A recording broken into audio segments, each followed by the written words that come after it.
Guys, Chris here. So I want to do a video today to talk about finances, about money problems, how this relates to parents, codependency, and how it sort of changes in other areas of your relationships as well. Or if you just don't have that financial independence, how to really get into looking after yourself and sort of freeing yourself from money problems. So I think the main issue that I had particularly was more with my parents and not really having those strong boundaries in place. Perhaps having quite this relationship of how much money you have, of a lot of fear around money, of parents lending me money, of just becoming too much in part of my life, which led to me having a lot of fear around money. A lot of the excuses why I couldn't obtain what I wanted in life were because I didn't have. I would say I don't have enough money. I don't have this amount of money. And it was because I found there was that link there. And sometimes you think, well, okay, well, if my parents want to give me £1,000 and I'm struggling, great, I'll take it. I'll take it as a gift.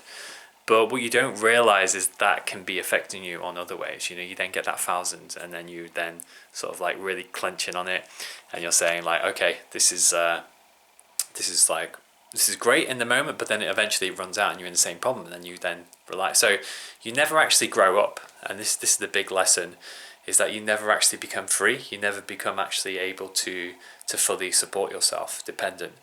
And how this manifested in a lot of my life as well is just, in particular, I found myself with a couple of friends maybe staying at their flats or apartments, and they were sort of waiving the rent and things like that. So you then kind of looking for other kind of parent figures in a way. A lot of these things happen as well. Like I know people who, obviously more commonly probably women, who have men as providers, and they pay for everything and they look after them. But now I'm sure we're in an age now where women now can look after themselves as well. And I think sometimes we're finding it happens more the other way. And particularly what I know a couple of women who are looking after men who don't work, who don't really look after themselves. And one of my friends was telling me the other day how it's like a guy lives in a sort of like a worn down caravan, and then girlfriend lives in this beautiful home, and then starts questioning, okay, can this guy really look after me? He doesn't appear to be able to look after himself. So a lot of things have changed, but I would say what's most important is breaking that, really having those strong boundaries around finances. So it's like only your financial information, particularly avoiding it from parents. Don't look after yourself, because what that reaffirms is that you're a child. You're a child, you can't look after yourself, and then you'll always need that extra money. So that's what I wanted to share today, because ever since I did that, and it was very difficult in first, because sometimes it's like, well, even parents can be saying like, well, I'm just trying to have a conversation with you, we just want to know, we want to make sure you're safe, but that always will reaffirm that you're a little boy or a little girl, and you can't look after yourself in the world. So the fear is, oh my God, how am I going to look after myself? And that's how a child is, and there has to be that firm separation. And even if you struggle, then great. And particularly in the COVID lockdowns, what I found is, there's like been other lockdowns in the past, but it's like to really be able to look after yourself, and to, even if it means, for example, I made that decision. I said, look, I'm not going to just stay at my parents all the time and have them, because again, it ties into finances. I need someone to look after me, to pay my way, and it's much more important if you can step into that independence to be able to look after yourself, and then all the sort of habits and bad habits come back again, and it's like you go back to that child relationship. So it's important to be a full adult, to take full responsibility.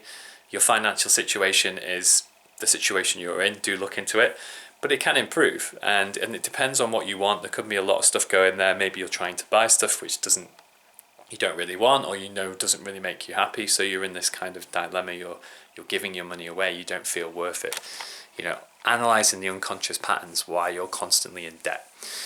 So once I had these strong boundaries with my parents, and I've just made it my own business now, and even if they ask me how much money I've got, I won't tell them, even though I used to always tell them.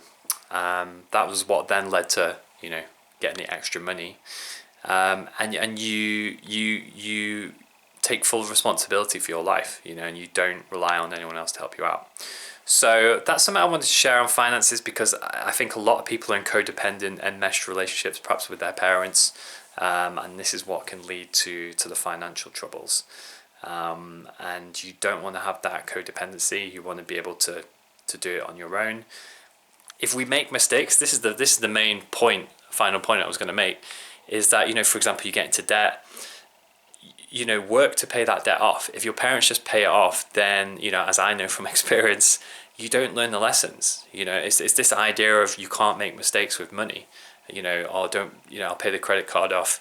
You know, you go through that and you end up in debt and then pay your way out. And even if you have to work for a couple of years, at least you've learned the lesson. At least then in the future, you never go in debt again. Whereas if you end up in debt and then your parents will pay it off, then maybe the same thing happens again. You never really learn the lessons. Remember, this is, I think, where the parents can come in for children and say, like, no, you can't make that mistake. You know, I won't let you make that mistake. But sometimes we have to make mistakes to learn and to grow. And, you know, once I started to really feel that okay, this money in my bank is just not a reflection of what I'm worth, it's changed. And like, compared, I've always had the same amount of money in the bank. And over the last year, I've now got about 8 times this amount. The money I had in the bank during the lockdown, which is just after I sort of really started cementing those boundaries. So change is possible. I feel it now. You know, I don't worry about money. I don't have this as much fear attached. Obviously, still bits of fear attached to it, but I'm more effortlessly just buying stuff without really like worrying about, oh, can I afford this? You know, this avocado, or this you know, this coffee today, or whatever. It's just like, no, I feel like this, and I can do it. And then you take responsibility for your own actions. So I want to share that on money, guys. Hope you found that useful. Subscribe to my channel. Lots of great videos coming up, and yeah, I'll see you soon.